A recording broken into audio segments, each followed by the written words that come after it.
and welcome to today's California State Library Early Learning with Families 2.0 webinar hosted by InfoPeople.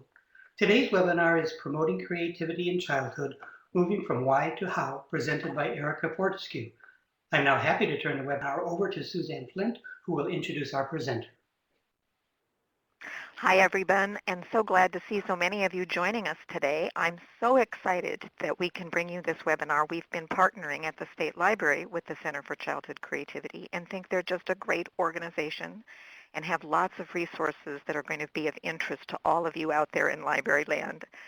So without further ado, I'd like to introduce Erica Fortescue. She is the Associate Director of Innovative Learning for the Center for Childhood Creativity that's a part of the Bay Area Discovery Museum. In this role, she and her colleagues pursue a mission of igniting and advancing creative thinking for all children.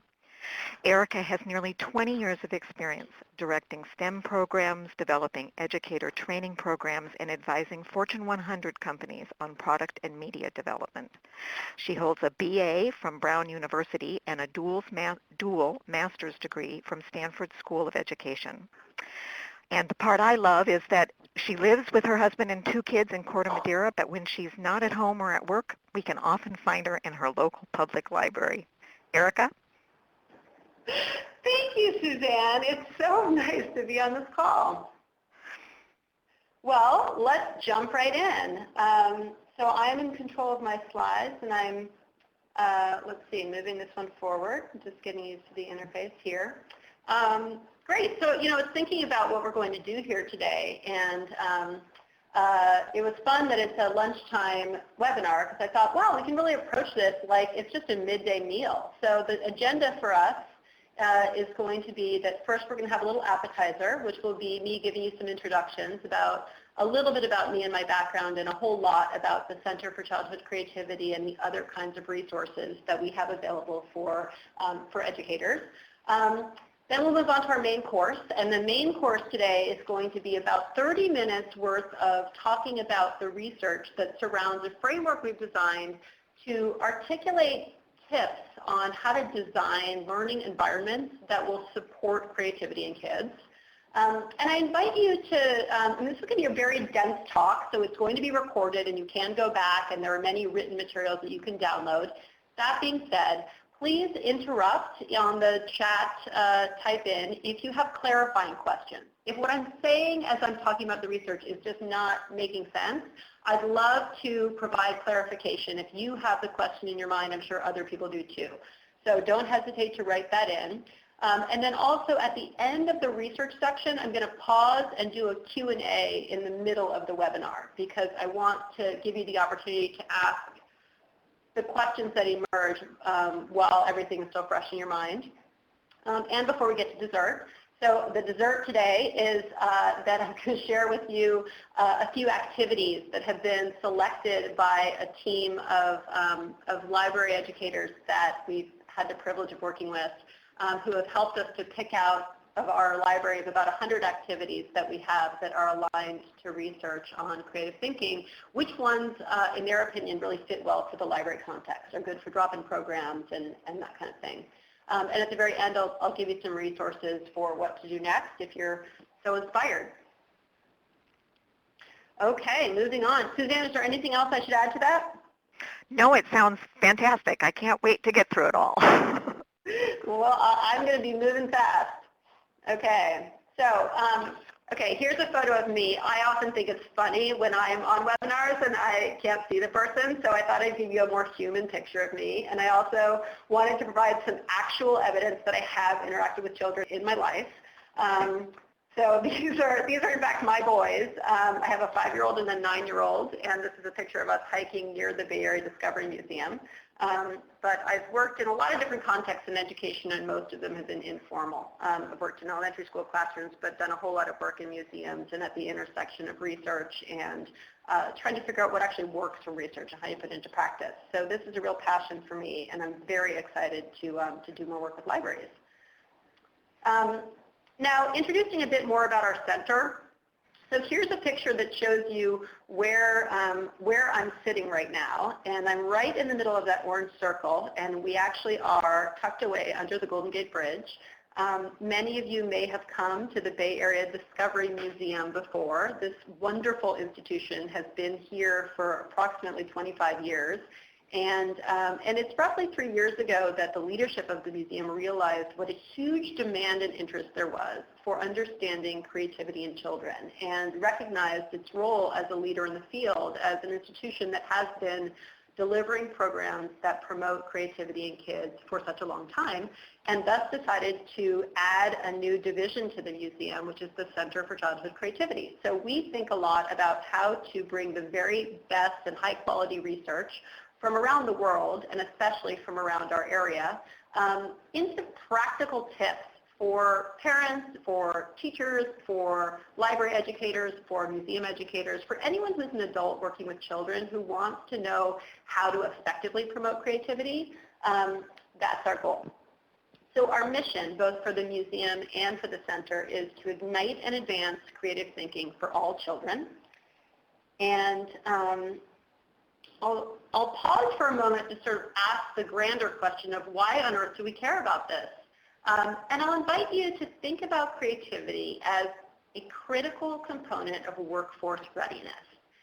And I put the slide together to illustrate some concepts that I think are beautifully described by one of our advisors, Dan Pink. And if you have not had the chance to read his book, A Whole New Mind, I highly encourage it, because he really talks about the evolution of our economy and how it's changed from being an 18th century agricultural age in which what we really wanted was to have highly skilled farmers into a 19th century industrial age where what we really needed were people who were skilled with machines and with systems, into a 20th century information age where in many ways the pinnacle of professional success was to be an accountant or to be a computer programmer, somebody who was able to synthesize, distribute, and point to accurate information. But suddenly we're finding that the world has changed in a global economy, and Richard Florida has talked a lot about the creative class. And so we think a lot about 21st century skills, and we connect with this idea of the 21st century being a conceptual age. And in it, what we're hearing from CEOs and industry leaders is that they want to have a young workforce who arrive at the job being able to find problems to solve and then solve them, and being able to figure out what to do when there is no instruction manual. There's an abundance of information in the world right now, and what we lack in many ways are creative solutions to the very complex problems and the increasingly complex problems that we have to solve. So it's in this sense that we talk about creativity and think about creativity as a critical workforce skill. We have the great privilege of having an absolutely extraordinary advisory board. I won't name everyone here, but we have the privilege of partnering significantly with the Educational Neuroscience Lab at UCSF, with Alison Gopnik's Cognitive Psychology Lab at Berkeley, with Andrew Meltzoff's lab at the Institute for Learning and Brain Sciences in Washington, with the Mills College Education Program, and with Carol Dweck's lab at Stanford, among many, many others. And so what I'll present here is a synthesis that brings you information from a variety of different fields. And one of the reasons I like to have the slide up is I think it's fun to talk about the fact that people study creativity from a variety of different academic disciplines. Sometimes they're siloed, and we really enjoy bringing people together, bringing academics who look at creativity from an education angle with somebody who looks at it from an economic angle, et cetera. So this is our best synthesis of some of the practical tips that many, many, many researchers from many fields have brought to us. I invite you at the end of this webinar to check out some of the other research studies that we've done. I'll talk about just one today, but so that you're aware that there are other resources. We've done a paper called Shared Discoveries that is about positive parent-child relationships, and that summarizes some of the best research in the past 10 years about how to promote positive relationships between caregivers and children. We've done a workshop and a paper on creativity in the brain. Today I'm going to talk about this framework for designing learning environments that promote creative thinking. We also have a paper where the executive summary is attached to this webinar, and this is our longest and most recent white paper in which we summarize 7 components of creativity and look at the empirical research related to skill development and creativity. And then so that everyone's excited to keep in touch with us, I want to highlight the fact that coming soon will be a paper that our head of research is writing on school readiness with a particular focus on creativity. But to begin, I want to start with who we're thinking about and what we're asking. So I really like this picture, and the picture is of a 7th grader, although I think he's actually 13 by the time he's in this picture. And his name is Shubham Banerjee, and he's a Silicon Valley kid who, when he was in 7th grade for a science fair, decided that he would try, he discovered the fact that Braille printers are very expensive. And so they're not really available to a lot of folks who want to read in Braille. They cost approximately $2,000 a piece. And so what he did is he invented a way to build a Braille printer that cost less than $350. And he did it using a Lego Mindstorms kit. So he essentially built the thing with Legos, and then he used the kind of tape that comes with standard calculators where you're printing out the answers. And then after many tries, including like a little drill bit and some other things, he discovered that the thing that would actually make the bumps was going to be just a basic thumbtack. And so he worked on this over and over and over, and he actually ended up developing this product that's called Brago that was so liked by everyone that he got venture capital to turn it into a business.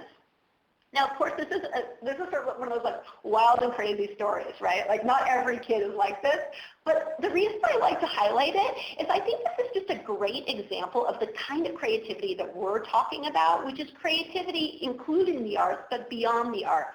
Just truly inventive thinking, where what he did here is he found a problem that needed to be solved in the world, and he had the persistence and motivation to stick with figuring out a lot of different ways to solve it, failing, trying again, and he brought together a certain level of scientific knowledge and artistry to create something that is new.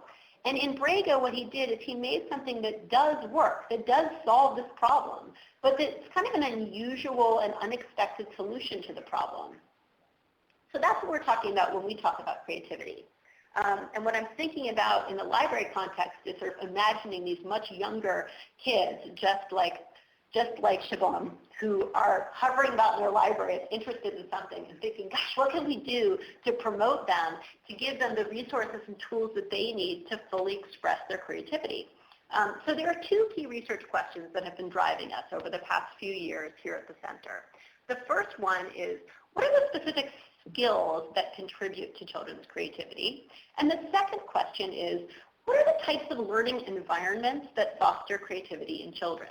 And the reason we ask these questions are that it does seem that everybody is interested in creativity. I have yet to find somebody who says, gosh, that's just not interesting to me. But what I do find are that a lot of educators and parents say, yeah, but what do you mean by creativity, and what exactly am I supposed to do? Or they have just a lot of sort of junk science about, well, I've heard you're supposed to do this or this or this. And we wanted to be very practical about it, look at high quality research, and start providing some ideas and solutions. So what we've done over the course of this, of our first couple of years in existence, is to develop a couple of frameworks. I don't expect you to be able to see or read these, but highlighting the fact that we've got 2 key frameworks. One is related to the skills that contribute to children's creativity, and then the other is related to the kinds of environments that foster creativity in children. And we're going to be talking about environments, but I'll introduce to you first what we've sort of found and summarized to be 7 critical components of creativity. First, we think about the cognitive skills.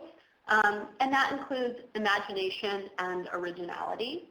It includes flexibility, being able to take a different person's perspective, or being able to combine 2 ideas in your brain, or think about something from a very, very different way. And then last, decision making, because it's not just the divergent thinking and the coming up with lots and lots of different ideas that's important to creativity. There's also a part of creativity that's knowing about convergent thinking, or really choosing which of those many ideas you've come up with are the most useful, the most interesting ones to proceed with. And many people stop here with a definition of creativity, but what's unique about how we talk about creativity is that we really want to talk about it in terms of the whole child and many different skills. So we also think about the social and emotional components of creativity and the skills that are necessary there for kids to grow into being successful creative adults. So that includes skills in communication and self-expression. And nowadays we define communication to be not just how you use words, but how you use pictures and videos and all kinds of technologies to fully express yourself. And self-expression is also related to having confidence in your true and authentic self, finding your voice, being willing to be your own self, not a cover band.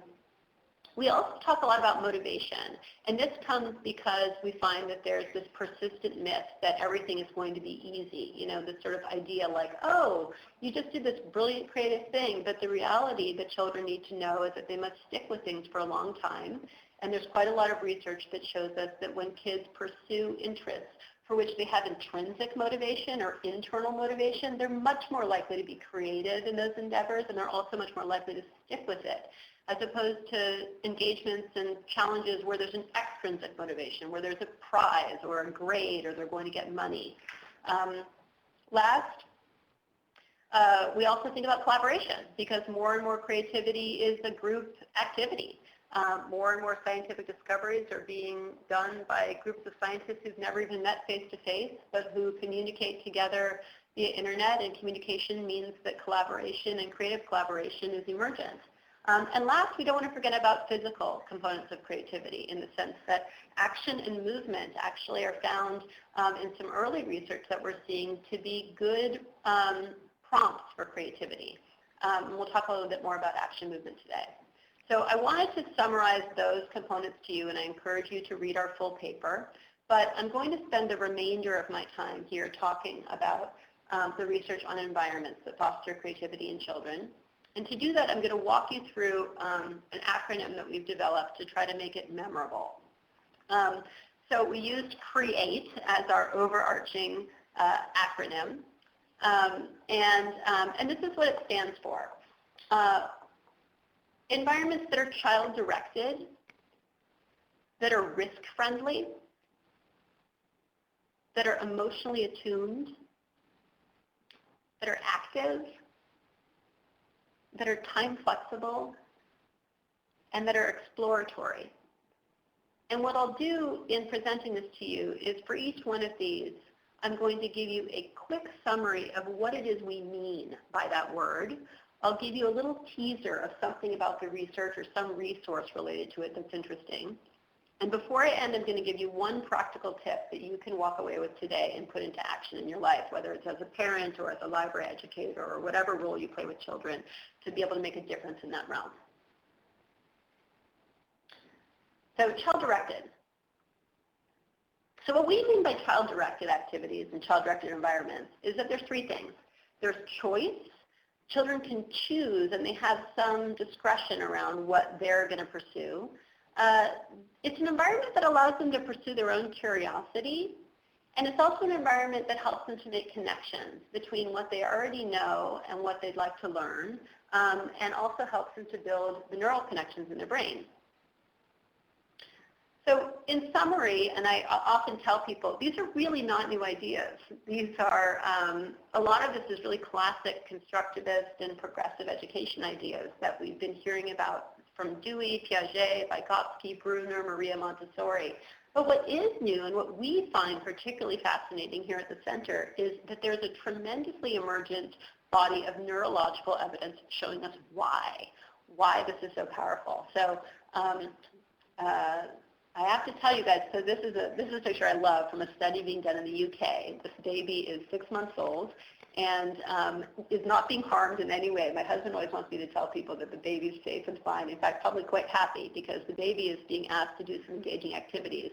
And this baby is wearing an electroencephalography cap. And that is a cap that's allowing researchers in a non-invasive and safe way to look at what's happening inside of the child's brain.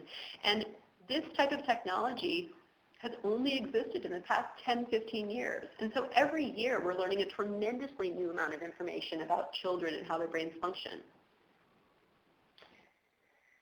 One of the pieces of information we're learning about child-directed activities and why they're effective is that when we give kids a choice about what they're going to do, we put them in this active role, it's going to make it more likely that of all the many, many things that pass through their working memory, that they're going to decide that that's something important that they want to encode and keep in the long-term memory. So an important thing we often hear about, the reason for having 7 digits in a telephone number is because that's commonly thought of as the number of digits that you can hold in your brain. Somebody says your telephone number and then you try to remember 7 separate numbers until you chunk them. So one thing that's important to think about with adults and children is that children have a much smaller working memory than adults do. So children can hold only a couple things in their brain at the same time. And what's important is to put them in situations where, of all the many things that go through their brain, they're going to actually decide to hold on to some of that information. And this is where we get into some really interesting stuff that we've seen, and I encourage you to read the longer section about this in our paper. But we've been reading a lot about the idea of curiosity relief, here there's some images that represent a study. There are a few different studies that have come out in journals in the past few years. So one of the ideas is that the researchers, and this is a study that was published in Frontiers in Behavioral Neuroscience, the researchers found that when the individuals see a blurred picture that stimulates their curiosity, then the brain regions that are related to an arousal or an aversive state, such as the anterior cingulate cortex or the anterior insular cortex, are activated. But on the flip side, the same study found that when that curiosity is relieved, when they get that curiosity relieved, so in the study, it's when the blurred picture becomes clear and the person who's been very curious about what that is suddenly sees, oh, I get it, now I see what that is. Then the striatal brain regions, which are also involved in the receipt of reward, are activated. So essentially you get this great positive boost when you have been primed by being curious about something and wondering about it, and then suddenly having it become clear. And in addition to that, we're finding additional studies that are also showing that our memory is enhanced when we have that experience. And that's indicated by the activation of the hippocampal regions. So all of this does sort of make logical sense, right? Like when we're really curious about something, we wonder about it, and then we find out the answer, we're more likely to remember it. But suddenly now we're seeing a lot of brain evidence for exactly why that's happening. And it's reinforcing for us as educators how critically important it is to think about curiosity as this important elixir for learning, and to ask ourselves the question of, gosh, are we really promoting curiosity? Are we setting up environments where children will be naturally curious? Now here I have some images that come from the Center for the Developing Child at Harvard, and they're showing neural connections at different ages. And the key thing to note here, there's actually sort of a couple ways to talk about connection and child-directed stuff, but the brains are built over time from the bottom up. So the basic architecture of the brain is constructed through an ongoing process that begins before birth and continues into adulthood.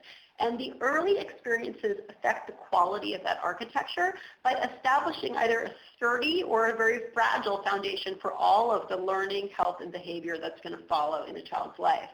So some researchers have shared that there are 700 new neural connections being formed every single second as a child's brain grows. We do know that there's neuroplasticity and that the brain continues to grow and develop throughout life. But we can't emphasize enough how critically important those first 5 years are for brain growth, and how much that brain growth and all of those sort of what our neuroscientist friends will say, the neurons that wire together fire together, and those connections that are made become the connections that allow you to pursue thoughts and pursue ideas, become central to how we're able to think and engage with ideas.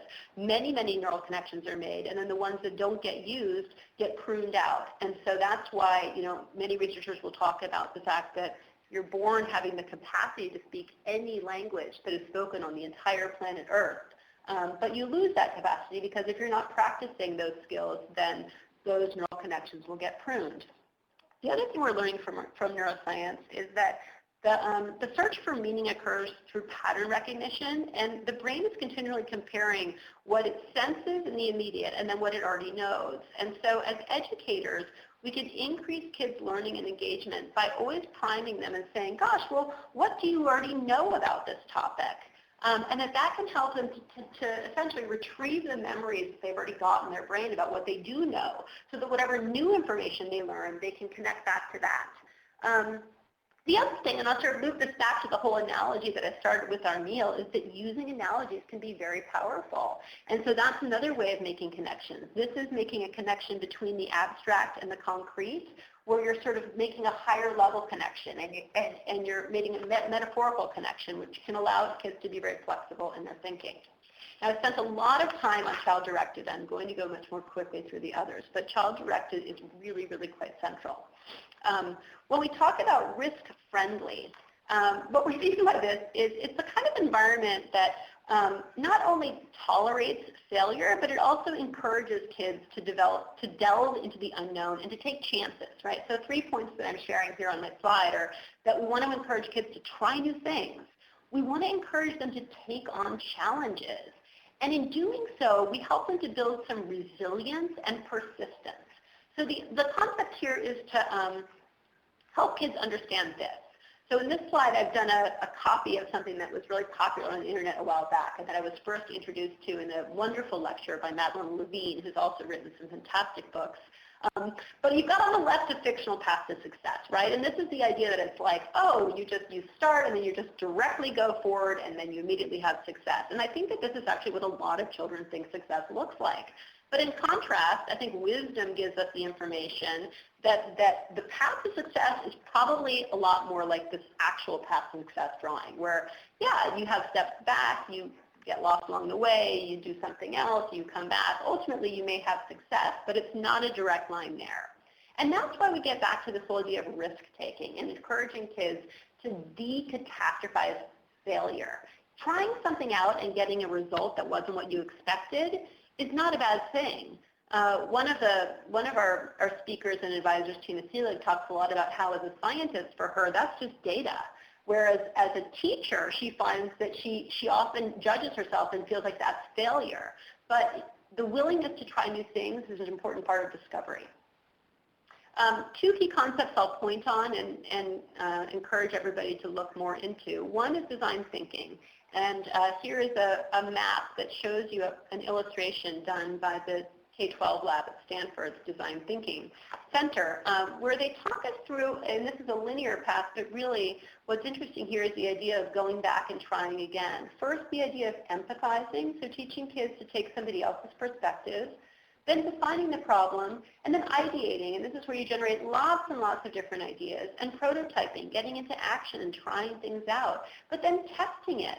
And then iterating. And when you iterate, you go back and you try it again. And so if we set kids up for the expectation that they're going to use a designed thinking process where they're going to try it, they're going to see what happens, they're going to go back and try it again, they're going to see what happens, that's a great, effective way of decatastrophizing failure, where you sort of say, we don't know what's going to happen, you see what happens.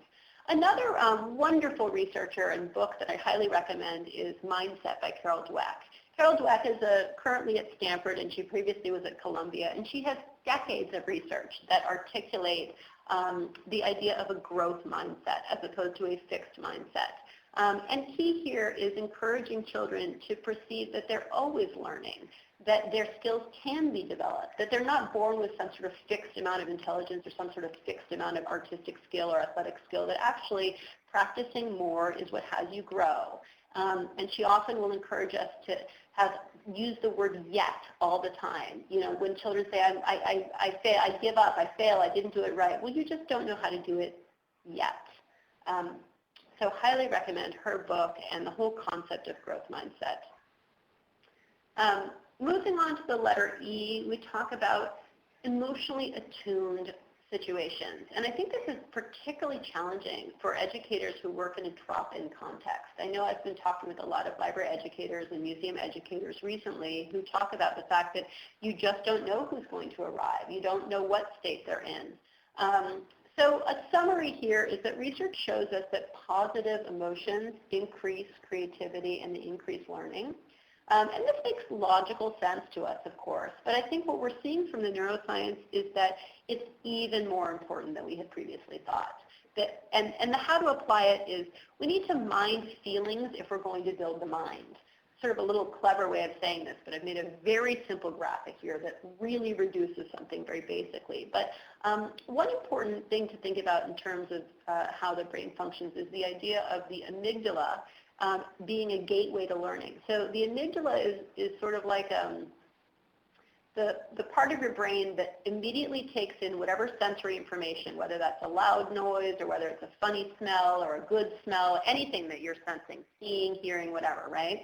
And then immediately makes a decision. Okay, is this a stressful, do I need to have a stress response to this? Is this a lion that is yelling at me and I need to run away? I need to make sure that all of the blood goes to my larger muscles so that I can run as fast as I can away from that lion? Or is this something that is safe? Do I feel comfortable here? And if there's no stress related to it, then it enables us to activate the parts of the brain that are the higher order cognition parts of the brain. It allows us to start engaging the prefrontal cortex and thinking deeply about things.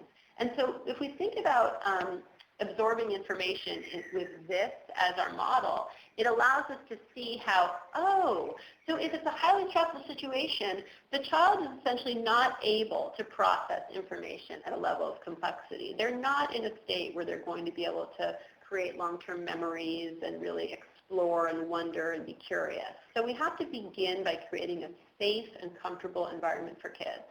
And that always has to be the foundation. And next, I'm going to dabble a little bit into A. We put active in here, and I know that, personally for me as a mother of two boys, this is a really important one. It's true that you can find me in the library often, and I remember as a kid going to the library and being so happy to just sit there and read books for hours on end. And in reality, we now know that most kids don't do so well in that situation. I had one person tell me, doing some research on how long the average 6-year-old boy can sit in a desk chair without getting to a point where they are essentially putting all their energy towards not getting in trouble for wiggling or jumping. And it's probably something like, 10 minutes. So what it reminds us as adults is that the children that we're working with need to move, and that there are actually tremendous benefits to moving. When we talk about active learning, we mean physically active, but we also mean participatory learning and also playful learning. So I'll talk quickly about some of those. How to apply it, brain breaks. So a lot of times in our drop-in programs or in activities, we're sort of expecting children to sit for a very long period of time. And actually, short, physically active breaks are incredibly important to get oxygen into the brain, to reset the brain so that it can learn new information and to move along. So if we can design our activities and our lessons so that essentially every short 15 minute, every 10 minutes, there's something that you have to get up and move. And if we can figure out a way to have that not be something that's completely different from what you're doing, but actually part of what you're doing, that's even better. The T in our framework is for time flexible. And here we think a lot about one researcher's work. This is a picture of Mihai Csikszentmihalyi, who is a Hungarian-born psychologist who in many ways is considered to be the father of positive psychology. And here are two books he's written, one called Flow and one called Creativity. I think the lesson that we have for this has to do with understanding the magic of this state that he describes as being flow. So here's one quotation that he has from his book of someone describing a state of flow. The interviewee says, "You know that what you need to do is possible to do, even though it's difficult, and your sense of time disappears. You forget yourself. You feel part of something larger." And we added these images because they're instances in which people often talk about being in the zone or being in a state of flow. You have the skier, somebody doing an athletic thing, and you talk about being just in the zone. You really lose track of time. You're so focused. similar to musicians, and a lot of research has been done with improvisational jazz musicians being in a state of deep concentration and learning. And then I added in a picture from our fort building class here at the Bay Area Discovery Museum, where we see a kid very, very focused in trying to solve a problem that he has created related to building his fort. And I think that what we want to know as educators and as parents is that when we see children in that flow state, we don't want to interrupt them.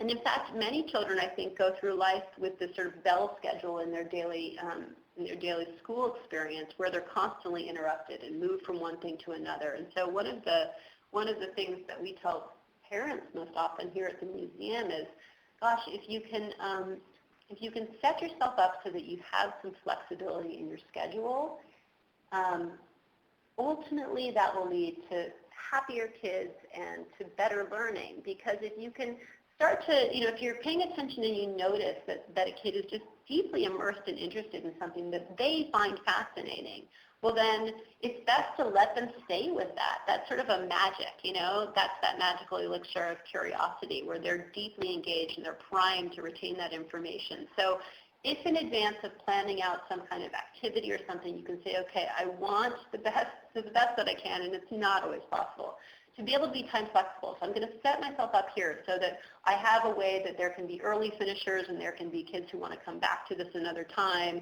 There can be, different ways of doing things. And it takes a lot of complexity as a facilitator, but in many ways it's worth it.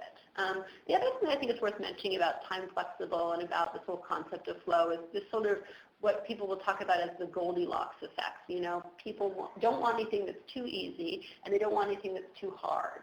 And so there's this idea of sort of the just right challenge, right? And so for those people who study constructivist learning, this is very much like the Vygotsky zone of proximal development, where you've got something to do and it's just hard enough that you really have to forget everything else and pay attention.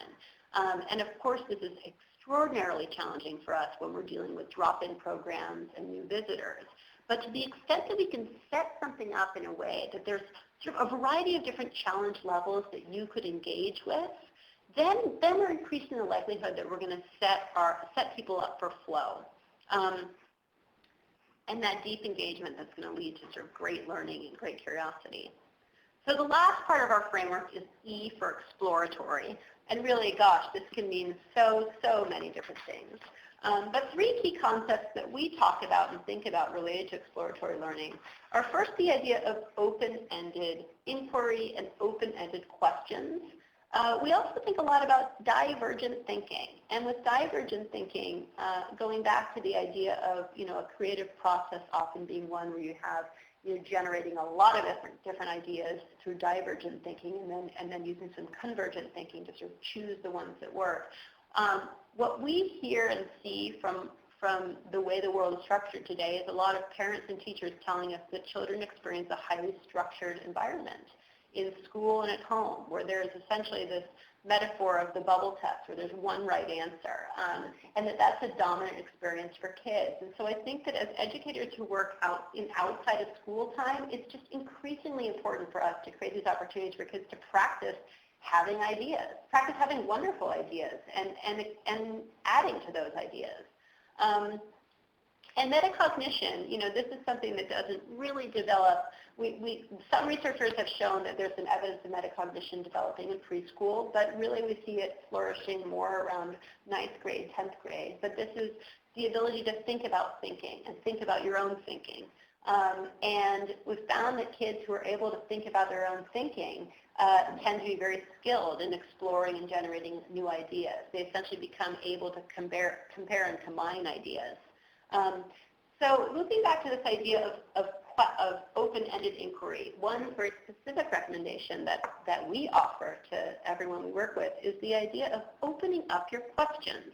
So here I have a slide that shows you a little bit of what I'm talking about. So you have the difference of two different ways of asking a question, right? They're getting at the same information. One is, what does 5 plus 5 equal? Equals 10. But another way of asking that question that gets at similar information is to ask, what two numbers combine to make 10? And whereas there's only one right answer to the first question, the 5 plus 5, there are actually infinite answers to the next question. You can get into decimals. You can get into negative numbers. You can, I know one of my friends had a child who said, well, we have 3 kids in our family. If we had 7 more, we'd have 10 kids. And, but I think there's sort of all kinds of ways that you can engage with it. And so here's an example of taking a question that is a closed-ended question where essentially there's just one right answer. The answer could be yes, no, it could be a number. And flipping that question, opening it up in such a way that it becomes a question where there are infinite answers. And this is the difference between promoting convergent thinking and promoting divergent thinking. This can be hard to do, so I'm going to offer you 3 phrases that I think are brilliant phrases to just have kind of in your metaphorical back pocket and see how often you can use them. So the first phrase is, I wonder. And if you can encourage yourself to use the phrase, I wonder, all the time, what you're doing is you're actually showcasing to kids that you are curious. You're modeling this whole idea of being curious about the world and showing that you too have things that you wonder about. The next phrase is, I notice. And I notice is something that we find really helpful in working with kids because looping way back to this idea of a growth mindset and risk-friendly environment, I notice is a way of offering feedback to kids that are doing an activity with you where you could say, oh, I noticed that you are using yellow and red on your picture. And you can share with the child that you are observing what they're doing and that you're interested in what they're doing and that you're paying attention. But it's actually a very powerful phrase for offering input that shows that you're there with them without offering judgment, without saying, I love the way that you're putting the red and yellow together. Oh, I love how you're doing this. Because suddenly that starts to set them up for wanting to please the teacher, wanting to make it somebody else's thing. So I notice is a great way of just being in conversation and saying, oh, I noticed this. I noticed that. And then the last phrase, which is really my favorite, is the phrase, tell me more. And I've done really fun experiments with kids where I try to have like an entire conversation with them, and all I say is, oh, tell me more. But what you're doing with this prompt is you're inviting elaboration. And a key part of creativity and creative thought and ideation is the idea of being able to elaborate on your ideas, not just have a new idea, but then work with that idea and really add more to it and share more about it and think about it from a different angle. And so if we can facilitate activities and we can interact with kids in a way where we're saying a lot of I wonder to show them that we're curious too, and a lot of I notice to show them that we care and we're noticing what they're doing, but we're not having to praise them at all times. And then a lot of tell me more to understand what they think about something or what they're interested in, what they're doing, and give them an invitation to practice that elaboration. We can do quite a lot to promote exploratory learning. Okay, so here's the recap. The CREATE framework. The C stands for child-directed, and the advice here is to give choice and follow curiosity. The R stands for risk-friendly, and the practical tip here is to celebrate effort, to celebrate the process of taking on a challenge, and to celebrate failures. Emotionally attuned is the first E, and here our phrase is to mind the feelings to build the mind. Begin with making sure that kids feel safe and comfortable, that they are in a moment when they actually can absorb new information. The A is for active, play, move, engage all the senses. T, for time flexible, is really about helping kids learn how to get into a state of flow. Helping kids find a state of flow by finding that just right level of challenge for them, and then let them stay there by figuring out a way that you can set up the environment so there's not too many interruptions, or there's not unnecessary interruptions. If they really get engaged, they can stay there. And then last, E for exploratory. And with that, our best advice is to ask and encourage open-ended questions where there are many different answers and there's an opportunity to elaborate on ideas. So now I've just provided you with an enormous amount of information, and I'm going to pause here and see if anyone wants to ask questions through the chat format.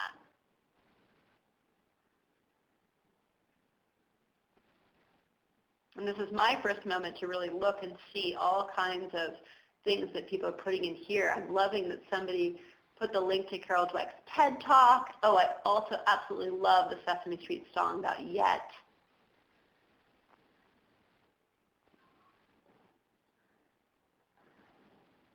Somebody is confessing to being guilty of saying, I love, I love, I love. I think we all are. There's a great line in Carol Dweck's book where she talks about saying, oh, that was a great idea to her husband. And then he comes back to her. Let's see. Suzanne or Babe, are either of you guys seeing any good, juicy questions that we should really dive into here in this question time?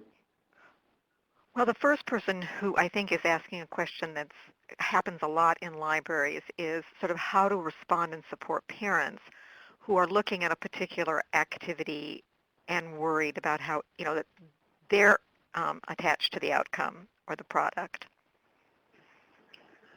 Such a good question. I think it's really helpful. I mean, what we find here at the museum is it's really helpful to have the knowledge in the background, and please look at all of the Center for Childhood Creativity resources for this, to understand the science of play, why play is really important, and why play is a critically important part of learning, and also why exploring different ideas is important to engaging many, many, many different parts of the brain. And why that is more important, that level of engagement and multisensory engagement and curiosity is actually fundamentally more important and more related to a child's developmental growth than it is them getting that one right answer at that time. So I think if you can have that information and a bit of that sort of research in your back pocket, and then without being didactic at all, just model the kinds of behaviors that are going to allow this to happen, then you're sort of sharing in a very gentle and generous way how you can do that.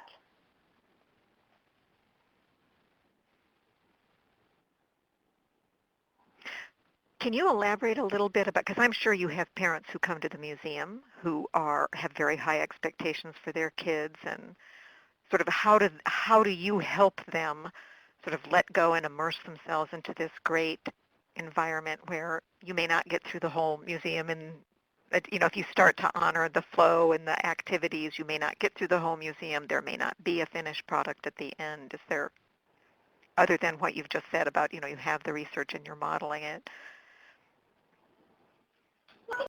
Well, I'll add sort of two bits of information that I think that seem to resonate with parents. One is one of the authors on our advisory board is Stuart Brown, and he wrote a wonderful book called Play. And one of the cases that he makes in his book Play is that we are essentially hardwired to learn through play, that mammals and reptiles play, that the most basic parts of our brain are ready to play, and that that's sort of a fundamental way that we learn, is that we play around with ideas and we fool around with ideas and we explore them. And so for children whose brains are just starting to develop, this is an extremely powerful way for them to get new information. They naturally see an object, are curious about it, and they want to play with it. Whereas if you want them to know about the item and you sort of try to tell them about the item, they may not be interested.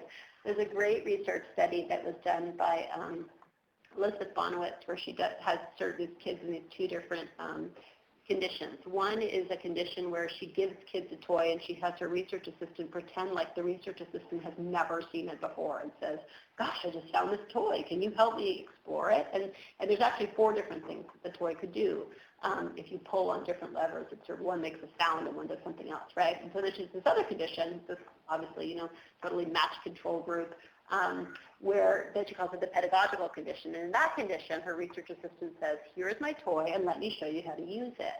And what they watch is, they watch 2 things. They watch how long the children play with the toy, the duration of their experience with the toy, and they also look at the outcome. They look at how many different features out of the 4 possible features the child ultimately discovers.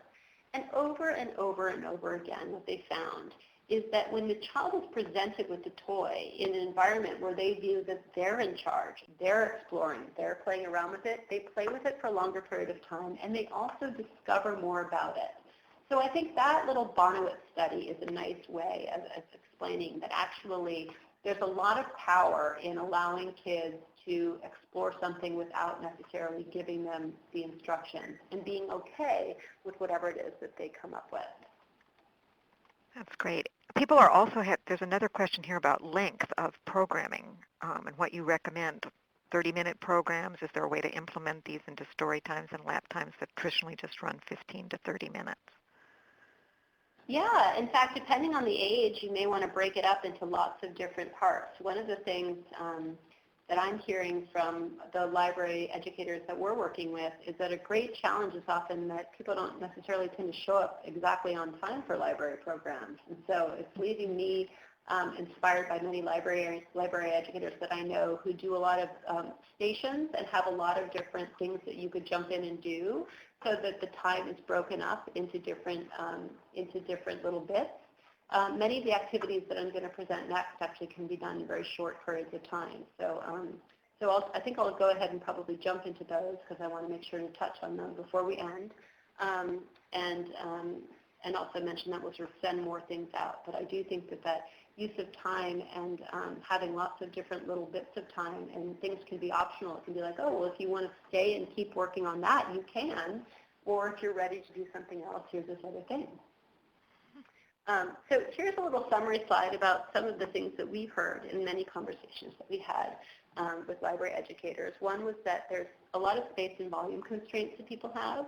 There's staffing constraints, budgetary constraints, and then this issue that I just mentioned with attendance at drop-in programs being unpredictable, and the timing is inexact, and also the ages can vary. We have a lot of varied age family units, or not knowing what age people are going to come showing up. And then last, the idea that to be successful and to draw people in the activity should really not feel like school. They should feel fun and engaging and not be a classroom activity.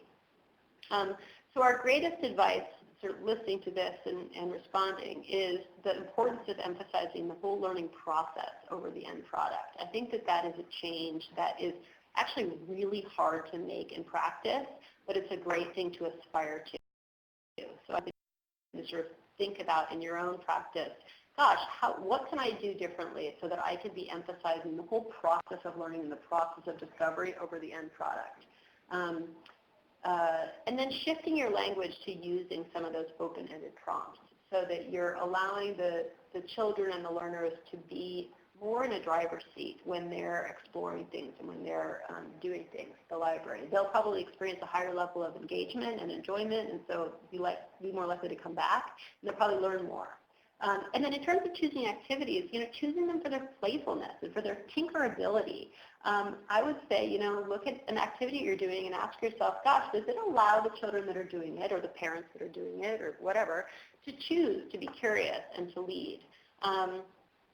And I think, for example, one of the, we talk a lot about the sort of classic activity that children do at Thanksgiving where they're designing a turkey and there's sort of like 5 steps and you draw around your hand and you make the turkey and there's kind of this end picture of what it's supposed to look like.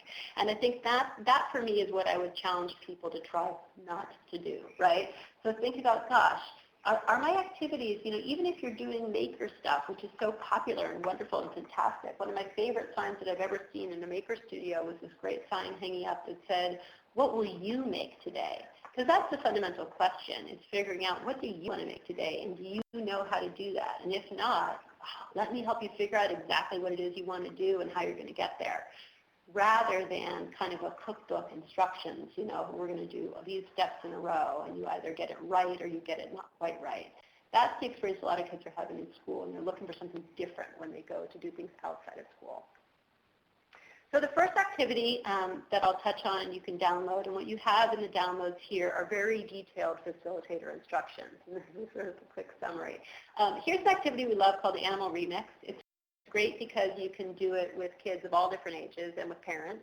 And the key idea behind it is to teach people that synthesis, the idea of combining 2 very different ideas together, is not cheating at all. In fact, that's a great process to use for creativity. A lot of inventions are really fundamentally combining one thing with another thing.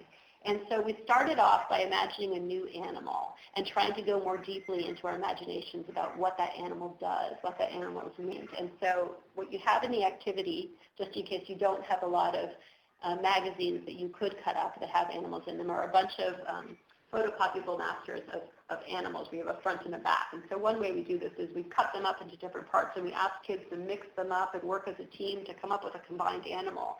And then we really push them to do more with that animal, like imagine what is its name and what does it want to eat for lunch, and is it a girl or a boy? The girl or boy question tends to really help kids get very specific about their animal. So that's Animal Remix. Another activity we've got in there is a very simple one that you might actually have already done in other contexts, but this is a great divergent thinking warm-up activity where you've got a squiggle on a paper and your job is to finish the drawing. And it's often really fun to do with large groups of people, and it doesn't have to be done at the same time, but you can essentially start with the same squiggle and see what so many different people use their imaginations to turn that squiggle into. And it gets people drawing and moving. It's easily accessible. It's interesting to people of a lot of different ages. And it's fundamentally about divergent thinking. No two finished drawings are the same. They're always different in some way. And that single squiggle becomes so many different things. You really have to use your imagination to think of something that it can become. And you can even do it over and over with the same squiggle and see how many different drawings you can do. The next activity is one that we call Amazing Design. And so the illustration here shows a bit of how it works. But the idea is that kids are invited, or kids and families are invited to design their own maze using cardboard. And so the maze is one that you use with a straw and ping pong balls. So ultimately, you can set up a whole competition, or you can set up a fair where you're trying to use the straw, blowing through the straw, and then getting the ping pong ball through the maze. And so there's lots of parts of this. There's sketching out what the maze is going to be looking like, figuring out how complicated of a maze you want, a bit of the sort of math, science, design work of figuring out how to do a maze. Then you actually build it, and then you can do all kinds of fun things with the maze. So this is an activity that can be short or long, and that also is really one that works with, sort of a flexible arrival times with families, with kids of all ages. And then the last activity that we have a write-up here for you is called Ice Exploration. This is one that we have a lot of success with the younger kids, and I think it's successful a lot of times because it really gets into that curiosity. So the simplicity of it is what you do is you freeze something sort of interesting in a big piece of ice. Plastic containers of all different sizes and shapes, and you freeze a little car, you freeze an apple or whatever you want, and then kids get an opportunity to excavate and to try to see if they can figure out how to get that thing out of the ice. And so they can use salt, they can use different little rocks, they can use a brush, they can use all kinds of different things. And so it's a very open-ended problem-solving activity. There's something about it that's sort of naturally engaging because kids are very curious about what it is inside, what it feels like, and how to get there. And you can do it in lots of different ways. So, those are the four activities we have there. I'm going to talk you through a couple more resources so that we end precisely on time. I want to say that we actually we're going to have a much longer resource that has more activities available to be distributed. If you put your email address on our Center for Childhood Creativity website, you'll get the announcement of when it comes out. We've had a wonderful team of library educators helping us to pick activities that they think are good in libraries, so these are just a few. Also, I want to share that we have an upcoming 2-day training at the end of September that will be at our headquarters in Sausalito at the Bay Area Discovery Museum, and we've arranged to have a special discounted library educator rate of $115 for the 2 days, which essentially allows us to feed you.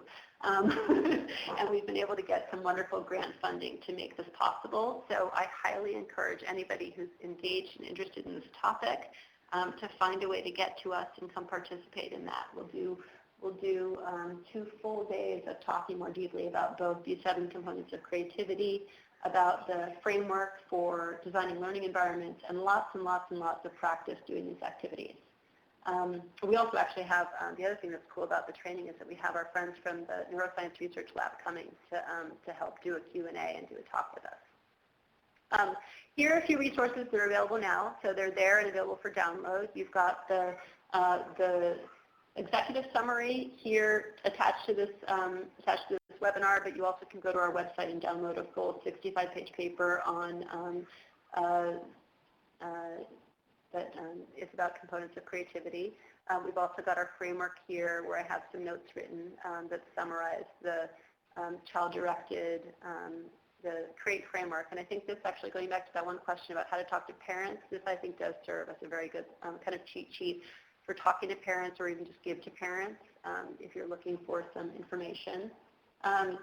The other thing that's coming soon is both this educator resource kit, which will be available by the end of September, and also our school readiness research paper. So please do find a way to keep in touch with us. I have our Facebook here, our Twitter, and then we also have an email sign up, all good ways to keep in touch with us. The last thing I wanted to mention now, I can't answer questions about this because, I would say go directly to ALF, but this is a really exciting opportunity, a grant opportunity that has been announced. The deadline is Friday, September 25th, and it's a grant opportunity to help you fund creativity programming in public libraries. So I think this is a fantastic opportunity to get some funds to get new resources and encourage you to do more.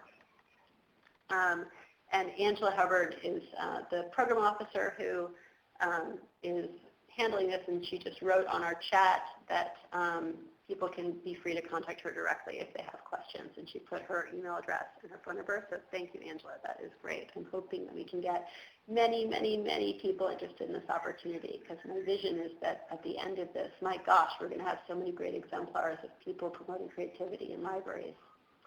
So that is really it for us. We're at the end of our time. Encourage people to remain in contact with us and ask any additional questions. Well, I just want to chime in with one last thing, because there was the question about the link for the activities, and they were a part of the downloadable documents. And Stanley, I'm assuming that they will also be available on the InfoPeople website as a part of the archived webinar where people can download them there as well. So other than that, I think that's everything, and a fantastic presentation. So thank you so much, Erica, for introducing us to this great topic and giving really creative and constructive